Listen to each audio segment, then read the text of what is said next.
Yes, thank you. Thank you for the invitation. It's a real privilege to be here and to be sharing some of the research that we do in Heidelberg with such a select audience. Even more select after the rowdy party last night. And so what I will talk about today essentially is the economics of green technologies. And for those of you whose Latin may be a bit less in the past than my own, you might recognize that essentially what the question is, is there salvation, in technological fixes, right, to environmental problems? And this is essentially what I'll be talking about. Now, I have three objectives this morning. I know you're all tired from the exploits of last night, but essentially I want to get 3 points home. The first point is something about the macro picture. Everybody knows this, but I would just like to re-emphasize just how crucial it is for technological development to save us from running against fundamental constraints to economic growth, right? And I try to make this plain that right now we're not doing too badly, right? But we can't be too sure how long this will go on, right? The second thing is that this will raise questions about the micro picture. And there are a couple of things I would like just to kind of drive home a few simple points about just how non-trivial it is to think about this intersection of technology policy and environmental regulation. And then, lastly, just to shape the discussion a little bit, I want to talk about 4 things. I start off with about 14 things, but I cut them down to 4. And 4 things about green technologies that would seem obvious. And I think they also cropped up yesterday when I had the pleasure to attend the afternoon. But they seem obvious, but really they aren't. Once you start thinking about them a bit more carefully, they actually start out to kind of look all very fuzzy all of a sudden. And I think it's important to have this in mind. So essentially, starting with a macro picture. Now, what is the fundamental problem from an economics perspective about technological change? It is the fact that, if we want to continue growing, right, then, very simple algebra will tell you that in order for growth to continue, and at the same time to do so without, harming the environment further, we require something of this growth process, namely that we're going to have falling emissions per unit of output, right, throughout, right? And this change could come from 2 things. Essentially, one is that we change what we do. That means the composition effect, how it's called. Or it means changing how we do it, right? And this essentially is the question of technology, right? How we do it, right? But the problem is that, usually, as any economist will tell you, if you would like to lower emissions per unit, right, then usually this costs something. It's not for free, right? And usually you start with the cheapest solutions first, right? And then if you want to have more, the next fix and the next fix are going to get more and more expensive, right? And this is what people think about essentially the question of increasing costs or diminishing returns, right? And that would mean that if we want to push this technological envelope, right, there's this danger, right, that these pollution abatement costs could start rising precipitously, right? So all of a sudden we will find that we would have to spend a lot of the output that we produce on undoing the pollution that kind of comes along with this, right? And if this was the case, right, then essentially this would lead to decreased returns to investment. And this would then in turn lead to the fact that there's less investment and so falling growth, right? And then this would really make the trade-off between pollution and growth really stark, right? So technological progress essentially then resolves this problem with the simple idea that, you kind of hold costs down, right? By keeping those costs under control, the returns to investment are not choked off, right? And then, it's just about possible that this environmental improvement can continue alongside a growth process, right? And all these insights come out of just writing down, 3, 4 simple equations, right? And they will tell you that these are truisms, right, about this process, right? Okay. Now the question is, how well are we doing, right, in this respect? And people who've looked at the question of, well, can we see any of these costs or of these falling pollution intensities and of these costs increase? Can we already see those things happening? And they have done this. So people who look at overall pollution intensity and cost of pollution abatement, they have started examining the data on this. And this data, you will see, actually looks pretty good, right? So we're actually not doing too bad up to now, right? So if you look at overall pollution intensity, so this is data for the US, but you could plot this for any modern developed country. Emissions per dollar of output, and here you have sulfur oxides, nitrous oxides, volatile or organic compounds, and they essentially fall, right? And you could do this for any pollutant you have, right? They fall in output, right? Now, CO2 is a bit different, right? And I'll come to this in a moment. But for most pollutants we talk about, there's a secular trend, right? That we have this first requirement that these pollution intensities are going down. The question is, what does it cost us, right? So at what price do we get these falling emission intensities? Well, essentially, we get them, without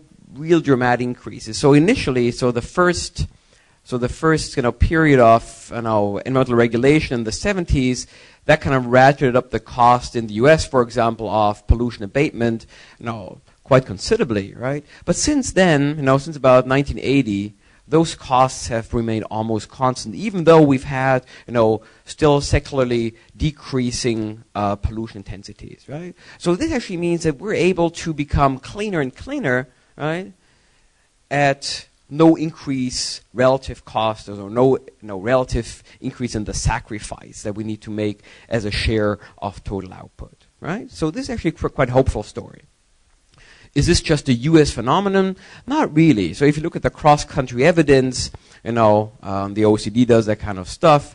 What you would find is that, across, developed countries, OECD countries, we're talking about, pollution expenditure costs somewhere between 1 and 2.5%, 3%.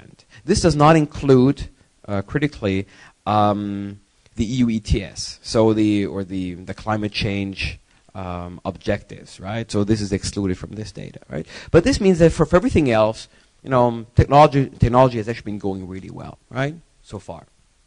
So essentially this means then, as a broad sweeping characterization, as far as the macro picture is concerned, if we wonder whether technology can save us, well, right now it would look like, we're not doing too bad, right, in this respect, okay? But the question is, I don't think we really understand how we got saved so far, right? So, because, as you will see in just a moment, really the processes that give rise to these falling emission intensities and the technological solutions really are quite intricate, right? And so it's actually a little bit surprising that we did so well, given the fact that it seems such a fundamentally non-trivial problem, right? So let's talk a little bit about those microeconomic foundations of green technologies, and I will come back to those in just a moment after having a sip of water.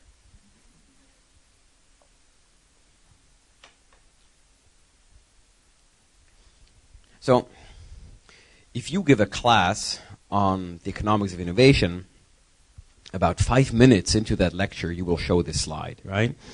And this slide will say something about how R&D gets done and then essentially gets to new technologies being rolled out, right? And it's important to understand that, this is a process that involves multiple stages, right? It involves multiple very distinct actors or players, right? And the other thing is, the case is that in order for this whole thing to run, right? So in order for resources to create R&D, for those to then lead to inventions, for those inventions to be embodied in innovation, so technologies you can use, for these things to be adopted by users and then to be adopted on such a wide scale that we can talk about a diffuse technology, right? That this is a very complicated process, and for this entire machine to work, we need to have rents, right? So the rewards flow in the opposite direction, right? So somehow, this thing back here, right, needs to ensure that the resources get spent at the very beginning, right, so that everybody here along this chain does their job, right? And the second thing you tell the students about 8 minutes into the lecture, right, is the fact that, we have a real conflict of interest, right, between these different agents along this chain, right? Namely that, the innovators, the adopters, the national and international society, right, their interests regarding this process really diverge. And I'll tell you about one divergence, right, a key divergence. Namely, if you are a global society, right, so let's say you're Ban Ki-moon, you're sitting in New York in your office, and you think, well, how do I think about technologies? The one thing you know that all technologies that have been developed, you would like everyone to have it, right, as long as the cost of diffusion are not prohibitively high, right? Because knowledge is information, right? It's what we call a non-rival good, so everybody should have it, right? And this essentially what's called is the static problem, namely that once innovations have been made, right, then everybody should have it. This will be globally welfare increasing, right? Okay? But the problem is that giving it to everybody essentially means charging a zero entry price, right, to the movie theater, right? And that means that there's no incentive to produce these innovations in the first place, right? And that's a dynamic problem, right?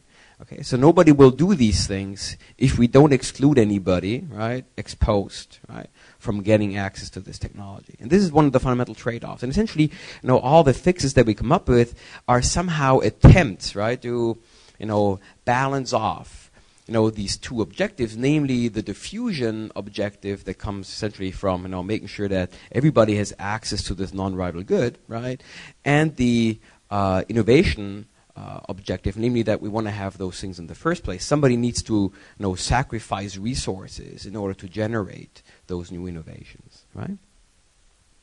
So that means that we have different solutions, and I think what's important, and this is maybe kind of take-home message 2.3, right, in this lecture, is that one of the things that I think the discussion would benefit from regarding green technology is that we might want to think a bit more creatively about how we solve this chain, right? And so the two principal dinosaurs, right, of this system essentially are instruments that are called patents, and the other thing is called essentially Manhattan projects, right? So fixing the problem, right? Patents essentially mean you give somebody a temporary monopoly, right, on the innovation, right?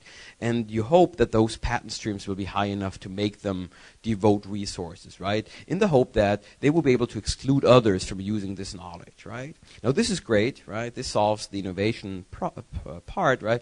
But in terms of diffusion, it's not really perfect, right? It's not quite what we want because, this imposes quite a heavy penalty, right, at a temporary basis as long as, we don't have other mechanisms to solve this. So patents in the first approximation are one solution, but they involve this diffusion penalty. Now, the other thing that governments come up with is the opposite, essentially Manhattan projects. And you know what the Manhattan Project was, essentially a big large-scale effort to develop a complete breakthrough in technology, in this case the nuclear bomb, right? But essentially it means, essentially government being in charge, and what it means that they believe they know what they want, right? And that means that, we need to have governments that are able to pick winners, right? So somehow the government ought to know better than everybody else, right?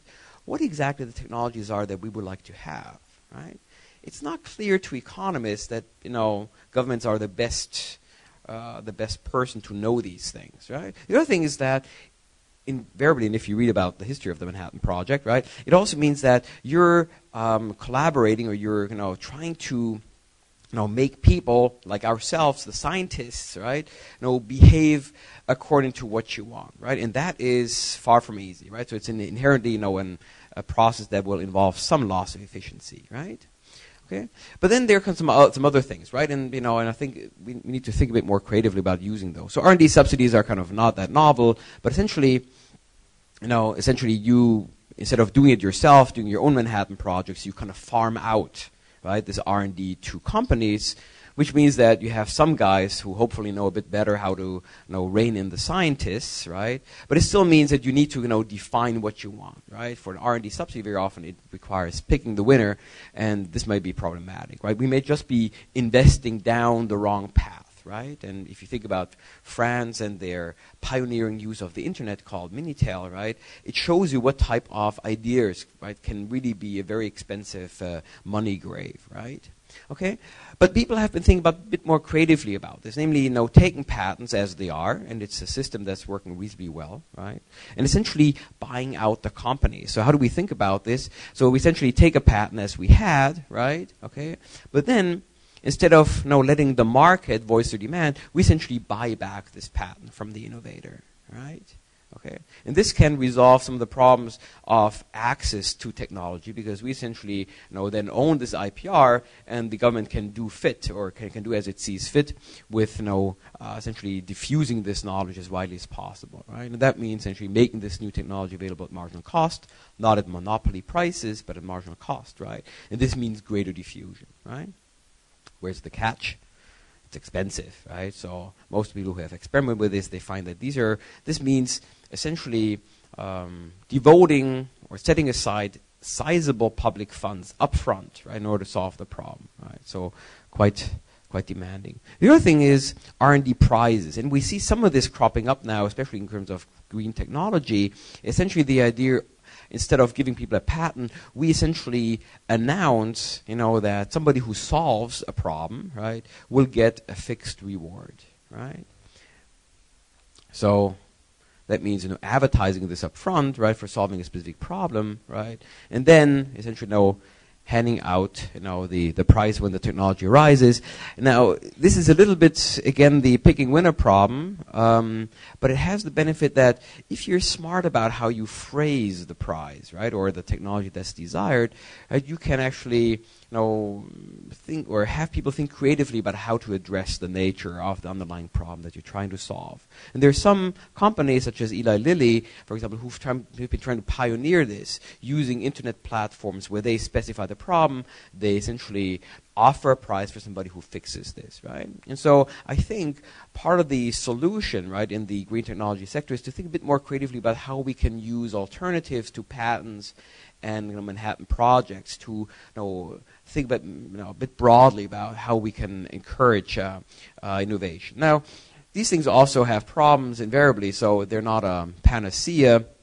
I mean, R&D prizes, one of the first one you may have heard of, essentially was a prize that was given to somebody who would invent something that would correctly calculate the longitude of a ship on sea that doesn't see the shore and can thus infer where it is, right? And John Harrison, who essentially solved this problem, right, successfully, he had to wait 10 years for British government to do good, right, on the prize that they had offered up front, right? So there is again a commitment problem, right? So we need to be aware that these solutions are not, really as panaceas for the problem. But what it means, essentially, as a take-home message is that, there's more around than Manhattan and patents, right? There's a much broader array of ways to resolve this, especially for problems for which patents and Manhattan projects may not be that appropriate a solution, right?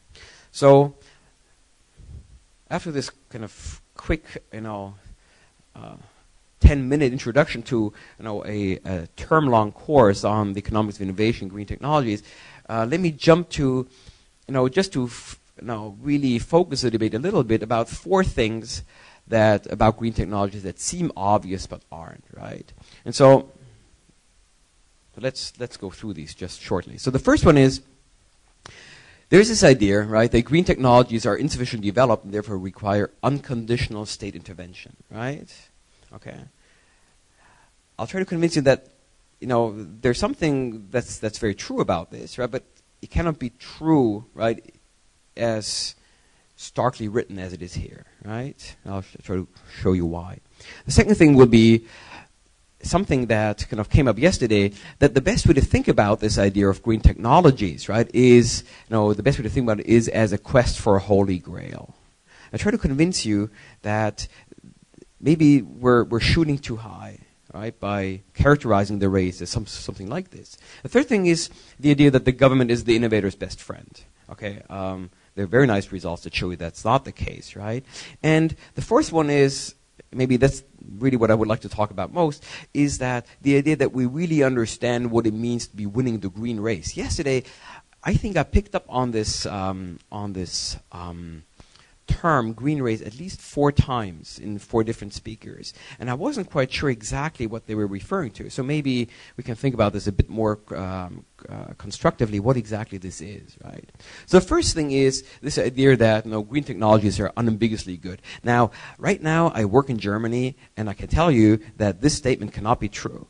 Right now, the German government is doing something very interesting. Namely, it's encouraging through very ambitious feed-in tariffs, okay, the use and diffusion of solar technology in Germany. Now, we could talk for at least an entire morning about this idea of solar technology, but one thing that's very obvious, and that you can do this reading the papers very quickly, is to see, well, what exactly does it cost to produce energy this way? And people have done this. So colleagues at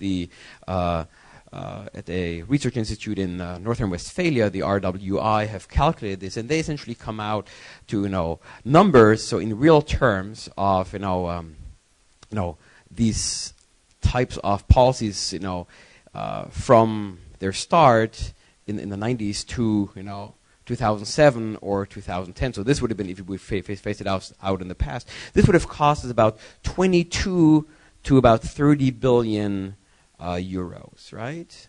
Okay. Now, if you take these figures, and this doesn't tell you anything, right? It just says this is expensive, right? Now, it could be that this is expensive for a good reason, okay, because it produces a lot of electricity, right, that can be used and which is renewable. Well, the problem is it doesn't, right?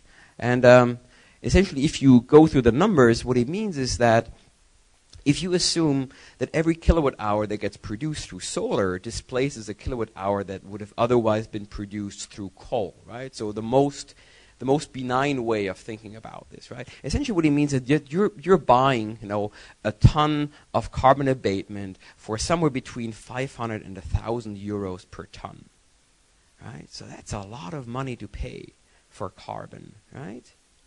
Now, if you compare this to the price that gets charged in the EU ETS for a ton of carbon, anybody has an idea how much it is right now? 20 euros? Yeah, it's actually, I think, a bit lower than this, but let's stick with about 20 euros. So, I mean, we are orders of magnitude, right, away, right, from any other way of, addressing this abatement problem, right? So this is obviously, not a very good way of going about this, right?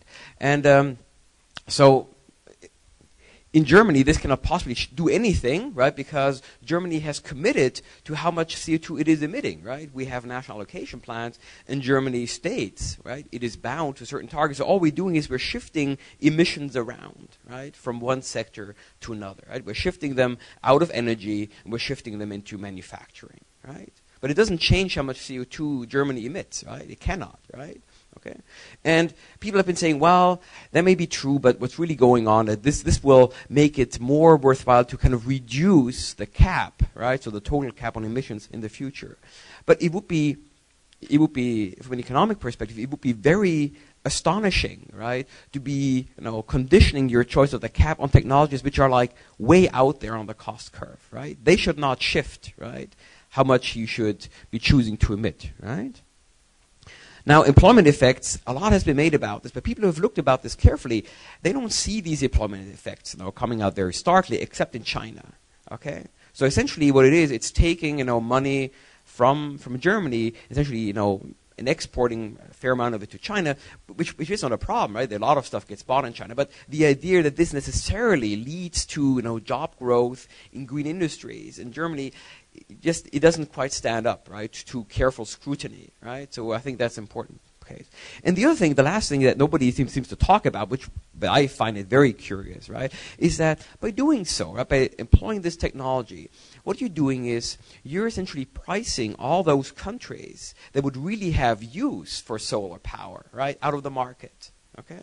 So because because Germany and Spain have the most lavish subsidies for these types of panels, essentially what we're doing is we're telling the Chileans, and I've just been there 2 weeks ago, the Chileans and the Moroccans, we tell them, listen guys, we're we want these things so much, willing to pay a very high price for this. And this, of course, drives up prices for these panels way above what they would cost if these subsidies were not in place. But this means that we get solar panels, globally speaking, in those parts of the world where solar really isn't, well, not quite the obvious thing to do, right? To put it mildly, right? So even from a global development perspective, right? I mean, I think some questions need to be asked about, how sensible it is to push a certain green technology, right, in this context. Now, one argument for which I have a lot of sympathy, though, is the idea that maybe really what you're doing is pushing the learning curve in these technologies. And I think there may be something there, but it would not justify expenses, right, at this level. I mean, we're talking about 30 billion euros. I mean, these are really astonishing sums, right, that just need to be put on the table, right? So this is just to say, green doesn't mean good, right? So I think whenever we have green technologies, we need to think about them as hard, as carefully as about any other technological choice we have, right? So I think this is the first take-home message, right? The second thing is, and yesterday I really liked the talk by Volker Hauff, about sustainability policy, and I think there was a lot of really fascinating material that he mentioned. But one thing I couldn't quite agree with was this idea that really the way we should think about green technologies essentially is a quest for the Holy Grail. And for economists, this means the quest for a backstop, right? The backstop is, fusion, right? Things that will essentially solve the problem forever, right?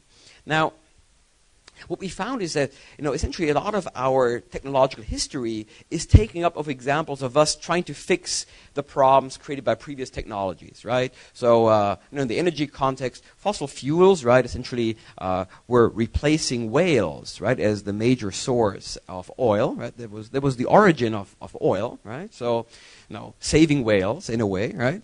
So, and we know that that's not a solution because this, apart from other problems, leads to climate change, right? Nuclear, if you would open up any brochure in the 1960s, was hailed as the clean technology, no problems at all, But of course we know that, once you really do this large scale, nuclear waste becomes a very significant problem, right? And even the biofuels, even if you let alone the land use impacts, right? Even, as a pollutant are quite undesirable because their impact on tropospheric ozone, right, is exactly the opposite of what you would like to have, right? So the basic story is that there just aren't easy fixes around, right? And the question is, well, should we say, well, really, let's tell our scientists, don't go for these dirty things here, right? Or for things that you think might accumulate in the environment in time and cause a problem. The only thing we want from you guys is, the Holy Grail, the backstop. We want to have fusion or some other magic bullet, right, that will solve the problem forever, right? Now, sorry, there are more examples. I did a whole page. Now, so if these technologies are all not as green as we would like them to be, right, then what's their merit, right? What did we get from them, right? The merit essentially is pollution differentiation, right? It means essentially spreading out what we do across a lot of different environmental media, right? And hopefully making it, spread so thinly that over time, right, these things, essentially go away. And they do, right? I mean, these things don't stick around forever. So there are certain, capacities in the environment to absorb something. Essentially, one of the benefits from spreading these things around is to essentially say, well, it's very hard to be clean, but let's be, just so little brown in each one of these sub areas, right? That in sum, right, it's pretty close to, almost being a Holy Grail, right? So many leaky buckets, right, of the rusty type, right? They can look almost as good as a Holy Grail, right? And point of advertisement. So we have actually a couple of papers that actually show this analytically, right? How this works. So there is a technological endpoint, right, that you can construct that consists out of leaky buckets, right, and out of Holy Grails, right? So I think this is important, right? Because this also means telling our scientists different things, right? It doesn't say, don't just go for the Holy Grails, right? Now, maybe if you find a leaky bucket, we want to be as interested in this, right, as if you think, right, that maybe 50 years out from there, there's a Holy Grail, right? So very different idea about technology policy, right? Quest for Holy Grail as opposed to looking for a lot of leaky buckets, right? So this is not as glorious, right? But it's probably just as effective. Point 3. Am I out of time? Okay. So I think it needs to be driven home a lot more. Namely that, governments need to have a way to commit themselves, right, vis-a-vis the innovator. And this goes back to this chain that I showed you at the very beginning. So let's imagine, this is the economist's trick, right? So the con trick of the economists, start with an assumption, right? So assume you have a single firm, right? And that firm essentially has, the potential, but hasn't done it yet, to kind of come up with this magic bullet, right? So they're just there, and they could, if they essentially flip the switch, they could have it, right? So this is the idea. Now, you have a regulator that sells emissions permits, right, for the current pollution that's occurring, right? Okay. But the problem is, essentially, from the point of view of the polluter, once this technology was invented, right, it would be just as good as buying a permit. These things are substitutes. It doesn't matter whether I buy the technology or whether I buy the permit. In both cases, I'm essentially abating pollution, right, so to say, right? Okay. But that means that the innovator is competing with government, right? Okay, and so because every time that the permits become cheaper, right, the innovator needs to decrease his license fee for his technology, right? Now, what would the regulator do at this stage? Well, if he's smart, he will say at first, I will keep up the permit price, right?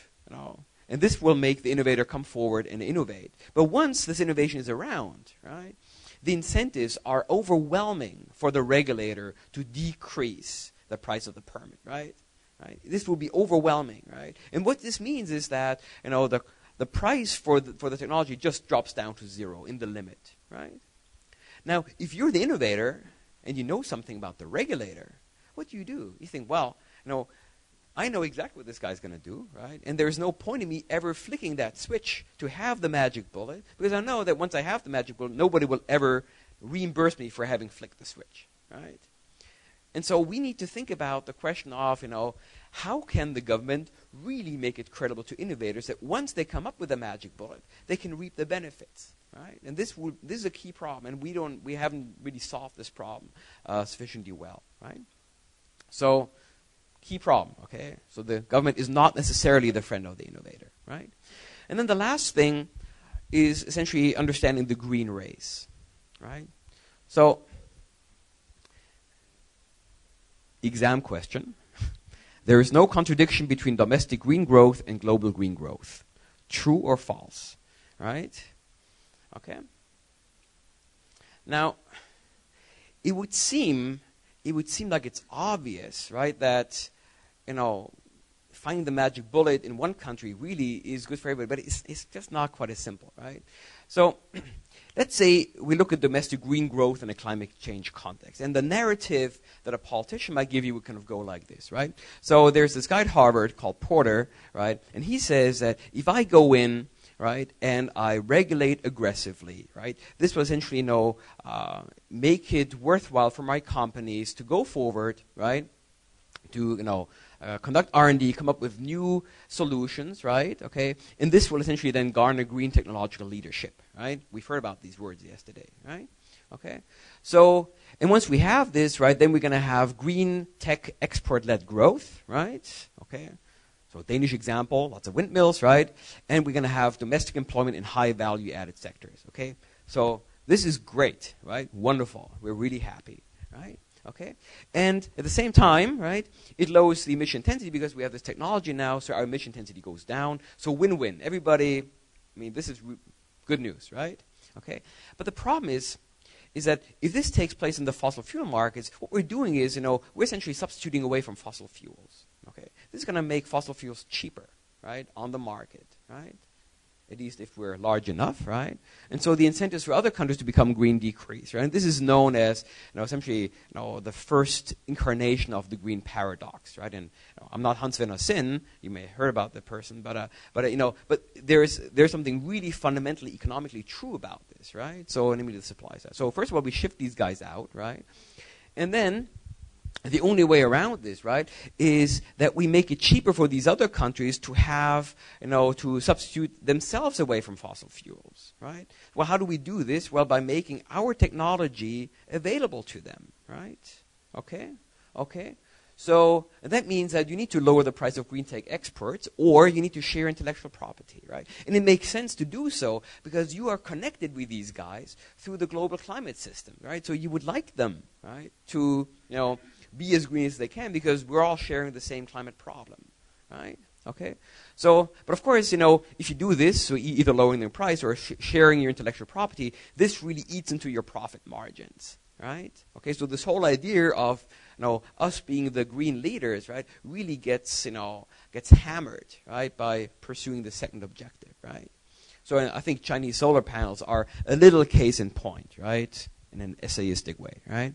So the problem is that really fundamentally we need to manage, three things. Now we need to not just manage, the problem of, employment at home. Essentially we need to, manage the global atmosphere that connects us, right? We need to manage the global knowledge stock that connects us, right? And we need to, manage the global energy markets that also connect us, right? And these are intricate, connections, right? That, really are quite difficult to solve, and it's just not enough to think that having invented the magic bullet is going to give you both environmental quality and more jobs at home. It's probably not quite as simple as that, right? So let me conclude then. The starting point was, well, to what extent are green technologies the salvation, right, for humanity in some form or other, right? And as I said, the macro picture is actually quite encouraging, right? So this really looks good. And the first time I saw these numbers, I thought, this is good news, right? This is actually really impressive, right, to see this, right? But the problem is that we don't quite understand how we got there, right? I mean, we understand a lot. I'm exaggerating, I'm an economist. But as an academic, looking there, there's a certain nervousness. You're not entirely sure just whether we really understand how we got there. And we also know whether this pattern will persist. Okay? So as any UK investment leaflet will advise you, past performance is no indicator for performance in the future, right? So this is the same thing here, right? So I think the micro picture just underscores that these are really quite difficult issues to take into account, and I just took 4 cases out of a lot of different cases that are meant to illustrate this point. Thank you very much.